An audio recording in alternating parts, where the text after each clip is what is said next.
guys, it's Sim, and this is Pro Wrestling Unlimited on a Friday, take two if you're watching live, because we had a fiasco the first time. Hopefully this one runs a lot smoother and it doesn't crash on us again. So let's kick it off. Let's go, because again, this is the wrestling wrap. I don't even know what to think right now. You know, my head's all swirling. We've been having all these issues with tech and my streaming software not wanting to work right now. I don't know why. So I closed like a bunch of stuff on my computer. Hopefully that helps it out. But again, this is the wrestling wrap-up. A handful of news brought to you in one easy-to-watch video. As far as today's show does go, we're going to talk about the title tournament for the new World Championship.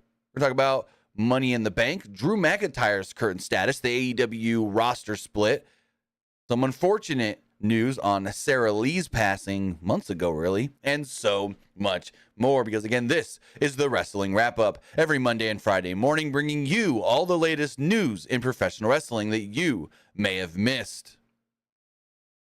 We do this live, and you can watch later, depending on whatever your, I guess you could say, situation is. Remember, if you are watching live, you could do so a couple of different ways. You can watch live on Twitch, twitch.tv/PWU Unlimited, or you can watch live or later on YouTube, youtube.com/Pro Wrestling Unlimited. Also, remember, you can listen to the podcast on multiple different podcast platforms like Stitcher, Spotify, Google Pod, Apple Pod, Anchor, iHeartRadio, and so much more. If you're watching live on Twitch, you can help us out a couple of different ways. You can either help us out by hitting that donate button down below or by donating Twitch bits in the live chat. Also, remember, you can help us out by subscribing to the channel one of two different ways. You can either subscribe with a tiered subscription, or you can subscribe with Amazon Prime, because remember, if you have Amazon Prime, then you have Prime Gaming. Prime Gaming gives you a lot of cool things like free games, free stuff for games, and they always give you one free subscription to any Twitch channel you want to subscribe to throughout the month, and I greatly appreciate it if you did right here, Pro Wrestling Unlimited. And finally, head over to the Epic Game Store. Head over to the Epic Game Store and buy something. Whether you're buying a new game, whether you're buying an old game, whether you're claiming the free games are getting bucks for Rocket League, Fortnite, or Fall Guys, use this code right down here, PW Unlimited at checkout, and you will be supporting us at no extra cost. Again, use code PWU NLIMITED at checkout, and you'll be supporting us at no extra cost. Now, let me do one quick thing just to double check we're running smoothly. I just want to double check everything before we get going. And yeah, looks like we're running okay for now. So let's hammer on. Give me one last. I'm going to do one last thing really fast. And then we'll get in to all of the news. Oh, did I just do anything? Ah, crap. I did do something that I... Oh, fuck me. No, wait, did I just close that by accident? Hold on, guys. I may have just messed something up royally. Give me one second. Yep, I did. Hopefully I can fix that. Yeah-oh. Okay. Issue for another time. Issue for another time. As far as their first news story does go, we do know about how WWE is going to go about crowning their new world champion. WWE introduced a new World Heavyweight Championship a couple of weeks ago now on Monday Night Raw, and Triple H this morning during the Backlash press conference actually revealed how the title is going to, or the champion is going to be crowned. Triple H said, starting this Monday on Raw, we're going to kick off the tournament, and the tournament's also going to extend to Smackdown next Friday. On both shows, there are going to be triple threat matches. 2 triple threat matches. You got a triple threat and you have a triple threat. The winners of said triple threats will then come together, 2 of them. I don't know why I did it like that. And we will crown contenders. Actually, it's easier if I just show it to you this way. Let me do this.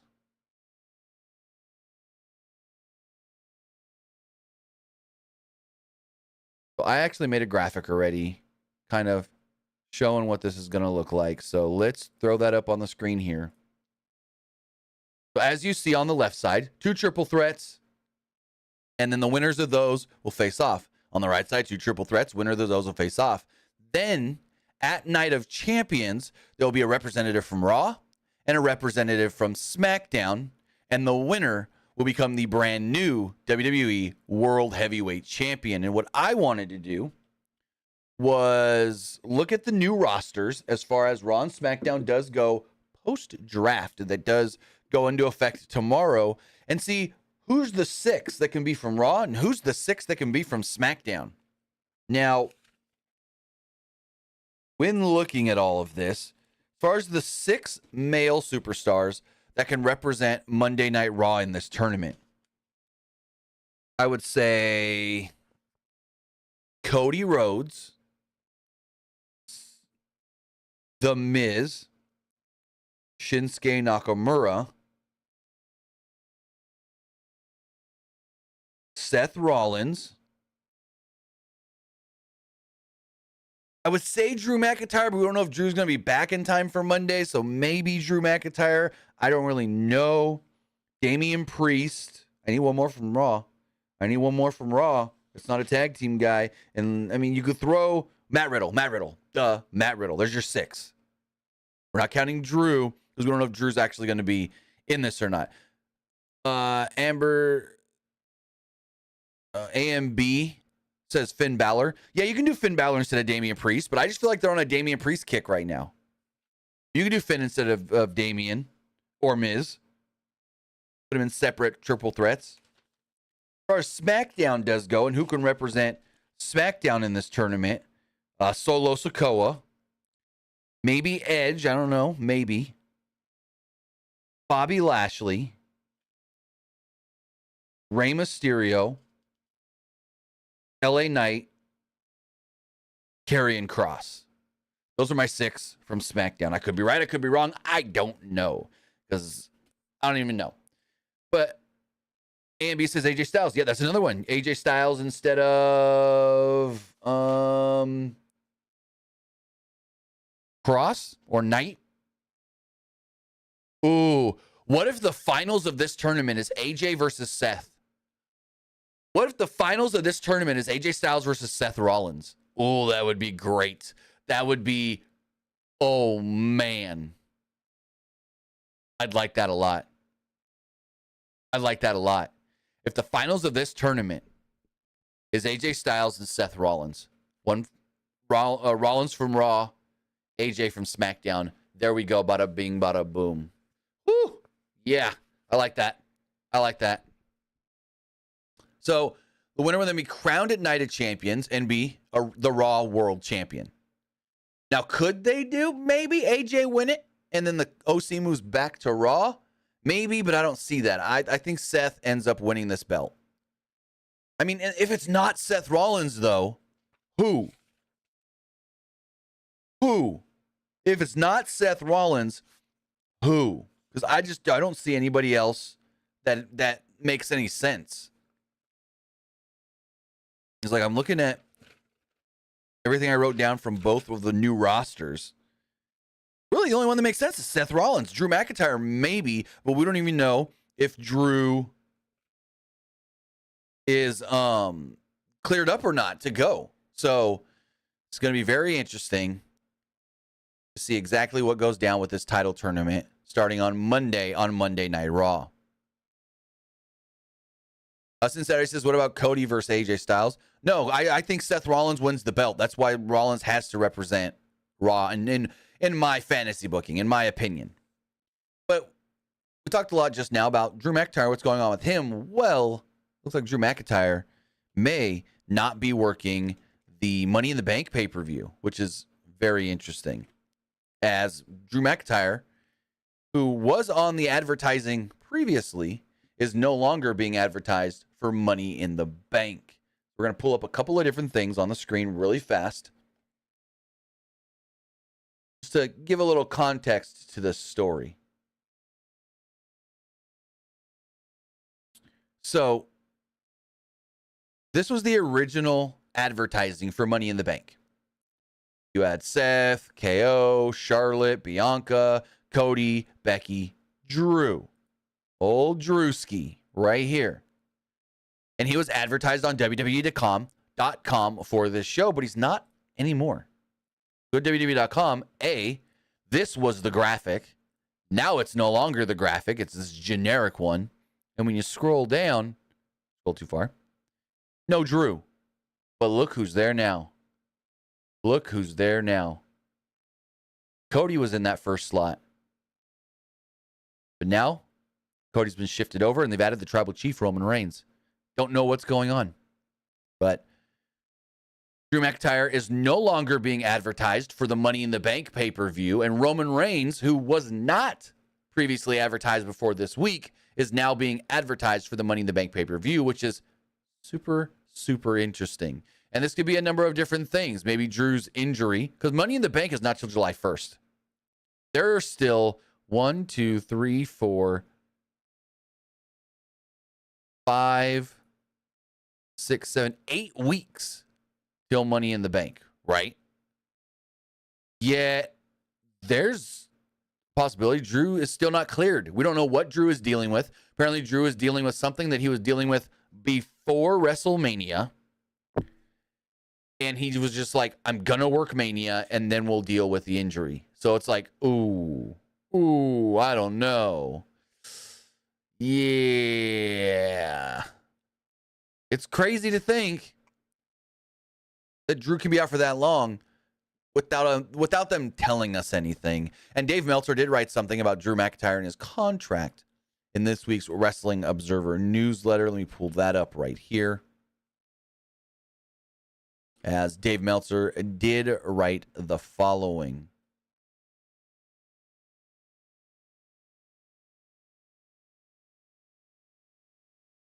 It's also very clear the company badly needs a main event heel, and now is the wrong time to turn Rhodes or Rollins, meaning it makes all the sense in the world to turn McIntyre.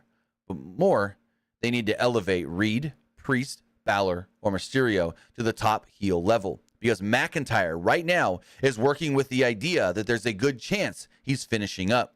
And he could do a big program for the title as a challenger and finally leave. So, yeah. Meltzer says that, quote, I just lost it. Right now, McIntyre right now is working with the idea that there's a good chance he's finishing up with WWE. I don't know how confirmed this is. It is coming from Dave Meltzer. But, like, oh, man. What if Drew is going to leave at the end of the year when his contract does expire? What if Drew McIntyre doesn't re-sign with WWE? There's a number of things that can happen. He can go to AEW. He can go back to Impact. He can go to, New Japan that almost got him before he came back to WWE. Or he can retire. It's like there's a number of different things that can happen with Drew McIntyre that's going to be very, very interesting to see once that does come to fruition. And I see some people asking about Charlotte Flair in the chat. We're going to talk about Charlotte Flair right now as well. Charlotte Flair talked about her status with WWE. I see Magdalene says, isn't Charlotte going to be busy with the bodybuilding thing? Well, according to Charlotte, she's only going to be out for a couple of weeks. 14-time women's champion Charlotte Flair did not elaborate on what exactly she is dealing with, but while speaking to the boardroom about different injuries and stuff, Charlotte stated the following quote: "For me, I went from having never any off days to getting injured last year after WrestleMania and being off for 7 months. And then now off again for a couple of weeks for something that I needed to take care of. So it's a blessing and a curse. Like no one wants to get injured, but having that first time off for that extended amount of time, I think I was definitely healthy for my mind, it was healthy for my mindset." So Charlotte apparently says that she's going to be back soon, hopefully. She says she's only off for a couple of weeks to deal with something that she needs to get taken care of. What that something is, we don't know. What that something is, we have no earthly idea what it is. And I know in the past, she's taken super, super small amounts of time off. Like one time, one of her breast implants ruptured. She had to get that taken care of. So she took a short leave of absence to take care of that. I don't know if it's something similar and related to that as well. But yeah, according to Charlotte, this is only something that's going to keep her out for a couple of weeks, even though she's already been out for 1, 2, 3, 4, 5 weeks now. So what's a couple to Charlotte? 5, 9, 10. Maybe she comes back next Friday on SmackDown and they were waiting for after the draft. Maybe they were like, you know what? Take a month and a half, take a month or so, and we'll bring you back after the draft. We'll have to wait and see. But according to Charlotte Flair, she's only going to be gone for a, quote, couple of weeks. Speaking of after the draft goes into play after Backlash. Tomorrow is Backlash. And we actually have some news on some original Backlash plans for one Bad Bunny. Oh, San Benito. According to a new report from Fightful, they do write the following. Bad Bunny versus Damian Priest is set for Backlash, but wasn't the original plan. Fightful reported around WrestleMania that Bad Bunny was set to return and work towards a tag match with Rey Mysterio, taking on the Judgment Day duo of Damian Priest and Dominic Mysterio. Things were moved in that direction and plans were headed that way, but the match was changed to a singles match, as we now know. Fightful has learned that the original plan would have seen Bad Bunny pinning Dominic in Puerto Rico and leaving the fans happy.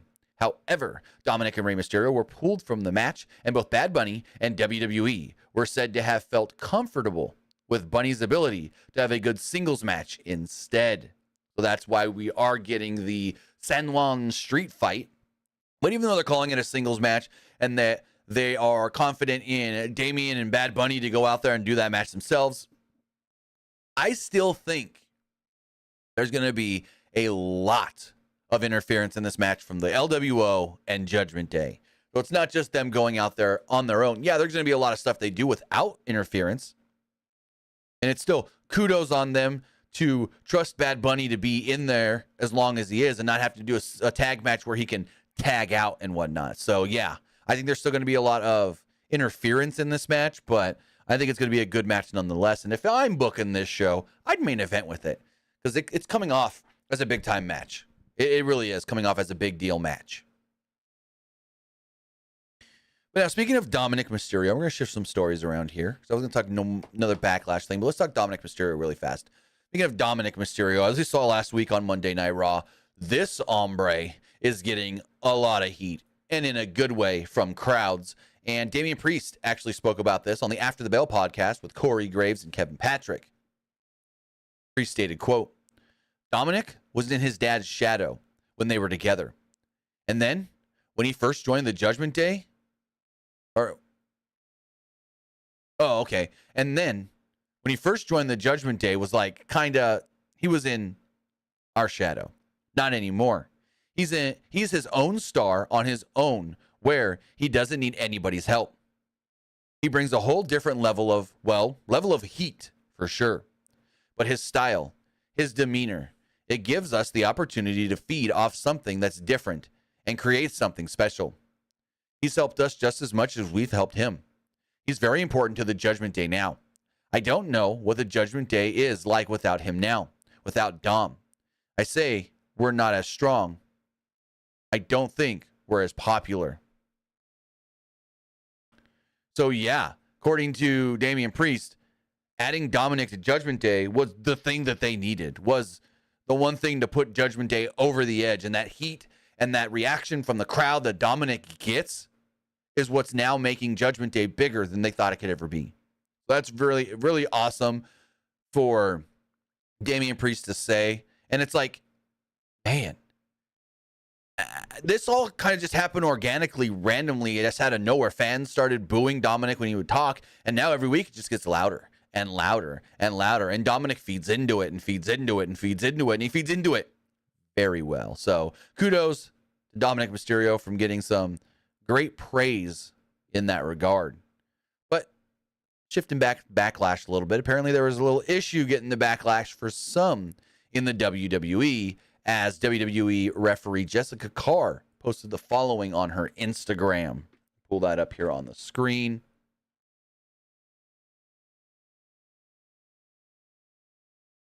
Give me one quick second. For some reason, it logged me out of Instagram. Here we go.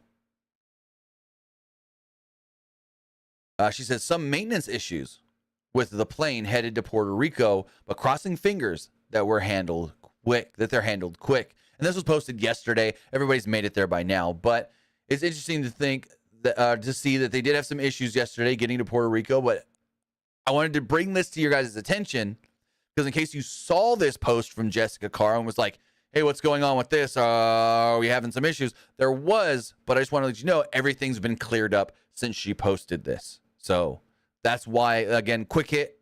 That's why I wanted to bring this one to your guys' attention. Because, yes, some were saying problems yesterday. Everything's cleared up. They made it to San Juan. No issues anymore. But as we move forward, we have some good news pertaining to Sonya Deville, as it was reported earlier this week that her stalker was finally put in a prison. He got 15 years in jail and 15 years on probation. And Sonya Deville, real name Daria, I just butchered that. Daria Baronato was the following on her Instagram. Thank you to everyone who has reached out today. After almost 3 years, we finally got some closure last week. I am happy and healthy and have amazing people by my side. To say it's over feels odd, but I am beyond grateful for the support and help I received over the last 3 years from HCSO, Tampa PD, to everybody in the courts, attorneys, friends, security, and so many more. I have a lot to say pertaining to this situation, which I feel can help a lot of people in similar situations now that the legalities are over. But for now, thank you. So it is good to see that she's finally gotten closure on this and that she doesn't have to worry as much. I mean, when something, and I've never had an issue like this happen to me, but from people that I know that have had stalkers, maybe not almost been kidnapped, but had like stalkers, it's scary and you never get over it. And you're always going to have that in the back of your mind that something can happen again, no matter, when, what, how, where you are. So good on her for getting closure. Now, a question I've gotten asked a lot this week is what's going to happen with WWE as far as the writer's strike in Hollywood does go? And it looks like nothing. It looks like that it's not going to affect the WWE whatsoever, as Nick Khan did address this on this week's quarterly earnings call, stating the following. Our writers are not members of the guild, so there's no effect on us whatsoever. Of course, we are supportive of the writers who are members of the guild and their efforts, and we are hopeful a deal can be reached between them and the other side in short order. There we go. Nothing to worry about from WWE's side as far as their writers and their writers going on strike. So that is good to hear. Now, one WWE superstar that has had a lot of success in Hollywood is Dave Batista. Dave Batista's latest movie, Guardians of the Galaxy Volume 3, came out in theaters this week. Oh, is it great? This movie is so good. I loved Guardians of the Galaxy so much that not only did I take the kids to see it in theaters yesterday, but when I got home, I loaded it up on my TV and watched it again last night. I've already seen it twice. This movie is awesome. And when you think of Guardians of the Galaxy, you think of the music, right? Oh, if you thought the other two Guardians movies had great music and a great soundtrack and a great use of music, per se, this movie felt like it was written around the music and in a good way. But this movie overall is great.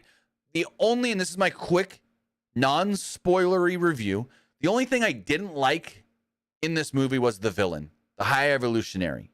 He seems like an afterthought, and it seems like, oh, we need a bad guy, so let's throw this guy in there with no consequences, because there really are no consequences with the bad guy. No, there's consequences with the A-plot of the story, but I'm just going to say your villain should be also part of the A-plot, when really the villain is like A and a half, if not even the B-plot of the story. So that's the only thing I didn't like of the story, is that the villain, there was no consequences with the villain, and they almost could have done this whole movie without him being the villain. They needed the High Evolutionary in this movie for a reason, to tell a specific story, but they didn't need him as the main villain. He would be a villain, but he didn't need to be the main villain.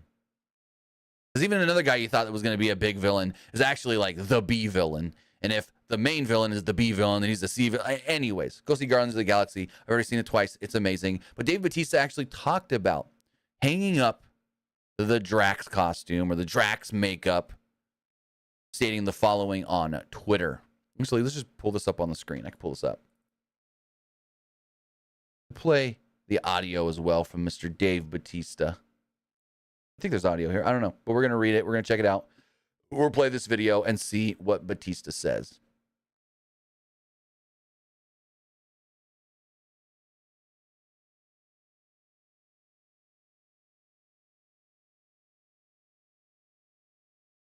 Makeup, I say a little prayer for you.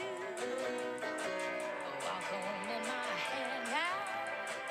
And one...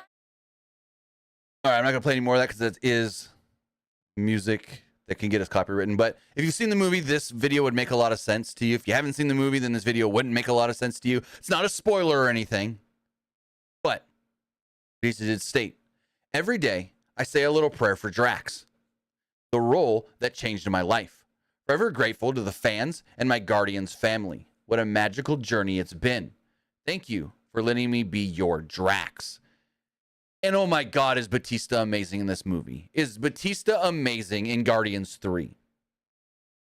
And we got a lot of character development from Drax the Destroyer in Guardians 3 as well. But again, not going to do any spoilers here. Just going to say that it's a great movie. We get a lot of great things from a lot of great characters and actors. And go see this movie. Go support this movie in theaters.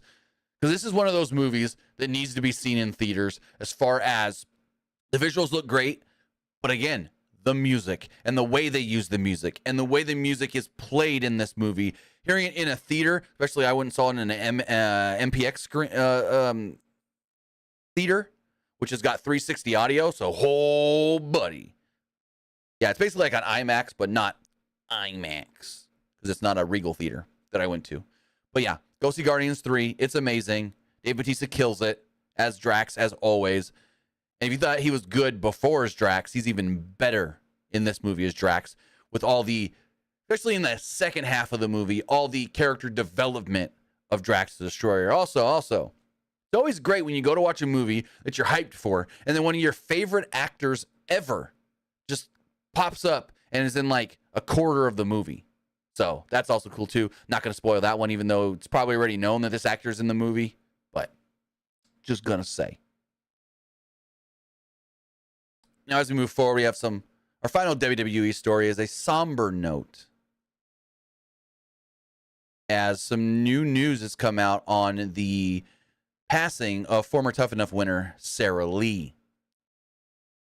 There's more sad news to report in regards to the tragic passing of former WWE Tough Enough winner Sarah Lee. TMZ, citing Bexar County Medical Examiner's Office documents, is reporting that the officials stated that Lee took a lethal combination of alcohol and pills, and there were, quote, letters of intent left behind before her death. The report also says that Lee had, quote, bruises and abrasions on her head and body at the time of her passing, and is believed to have they are believed to have come from the injuries in a fall or falls while in an intoxicated state. Lee's final Instagram post was her for celebrating being healthy enough to train in a gym after weeks of a sinus infection that kicked her butt. Last month, People.com quoted a, quote, insider telling them that the alcohol may have been involved in her death, but it was sudden and, quote, wasn't intentional and it was an accident. The People.com report from last month was quoted and sourced, saying that there weren't any signs that Lee was, quote, never that person you would think that would do this. So what the medical examiner's office and what the person that spoke with People.com is saying kind of contradicts themselves a little bit. Was it suicide?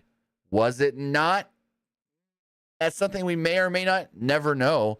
But again, we want to send out condolences to her family, her friends, her fans, and everybody that is being impacted by her passing. But as we move forward, we've got some AEW news. Let's first talk about ticket sales for All In. Whoops, I just wrote my time code wrong. Let's talk ticket sales for All In, as AEW has sold over 50,000. Yes, 50,000 tickets for this event. Tony Khan tweeted the following. Thanks to the amazing support from our fans, AEW All In London Wembley just hit 50,000 tickets sold for a $8.5 million gate. Remarkably, all 50,000 tickets sold have been in the pre-sale. The general ticket on sale begins tomorrow, which is today, with great seats opening up. Now, I haven't seen anything. Let's go check WrestleTix to see if they've posted anything today on the ticket numbers. Let's just see really fast. WrestleTix, if they've posted anything regarding the Wembley show. Okay, so 3 hours ago, WrestleTix started a thread stating, quote, the All-In ticket map is up, and many of you have asked about an update regarding today's general public on sale. I'm still working through it, but here's what I have right now. Available tickets, 6,123. But I read it out, and then let me pull this on because it's gonna be better if you guys see the images that they posted as well. Let's pull this up on the screen. They said, what I read it out is what I believe hasn't opened yet. Tony's last update was 50K sold. With today's sales, I believe that number will be well above 60. If you have seats within any of the red lines, let me know. More to come.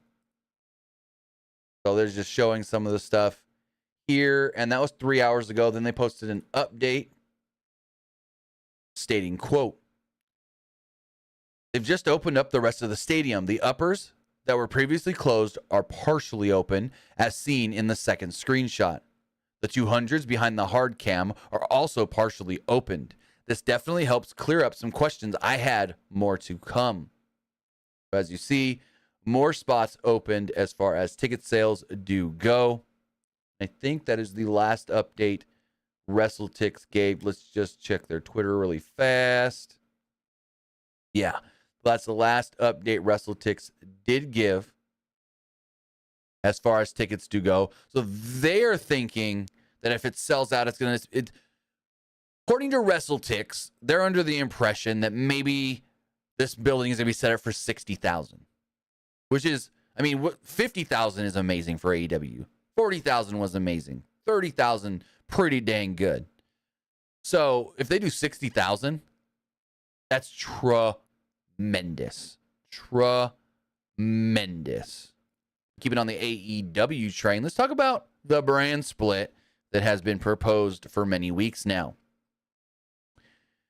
As the date of the yet-to-be-announced AEW Collision looms near, more details are being discussed as relates to CM Punk's return to the company and the discussion of a roster splits between AEW Dynamite and the new Saturday show. Dave Meltzer reported in this week's Wrestling Observer newsletter that the updated plan is for less of a hard roster split between the two sides and Punk to appear possibly on both shows. However, quote, those unresolved issues with Punk would be on Collision the week he's on Dynamite. Meltzer wrote. He also wrote, quote, the idea is to get people to resolve issues, but that hasn't happened yet, nor has there been any progress notable. When it comes to a female talent, quote, the thought is the split will not be hard at all with the women, as they don't believe there is enough star power to have that split. Meltzer also noted that there's no details on any of this being final, just what is being discussed. So really what it looks like is Punk's going to be on both shows, but more on Collision. And then when there's weeks where they want him on Dynamite, well, the Elite will work Collision. And then as far as the women do go, they'll just be on every show, every week, whatever. So we'll see how it all does pan out. The rumor is that this show is going to be announced on the 17th of May, because that is when Warner Media and Warner Brothers Discovery does have their upfronts when they announce a bunch of new things going forward for their television properties, whether that is TNT, whether that is TBS, True TV, the CW, and so forth, which, to trying to sell off the CW. So we'll see how that goes with them. But regardless, the date is the 17th of May for Collision to get announced. Now, people have asked, well, when Collision comes, what's that going to mean for Rampage? We know that Dark and Dark Elevation have been canceled, and Dave Meltzer did talk about that as well. With the buzz around AEW Collision, many have asked what's going to happen with Rampage, and Dave Meltzer provided an interesting detailed update on the future direction of AEW Rampage, stating, it will turn into what Dark and Dark Elevation were, more to showcase younger talent. So if I'm getting correctly what Meltzer is stating, Rampage is just going to be insequential matches with no stories? Just random ass matches that don't matter at all? Because that's what Dark and Dark Elevation were. Whenever they find somebody on the indies and go, we want to give them a look, they bring them in for Dark and Dark Elevation.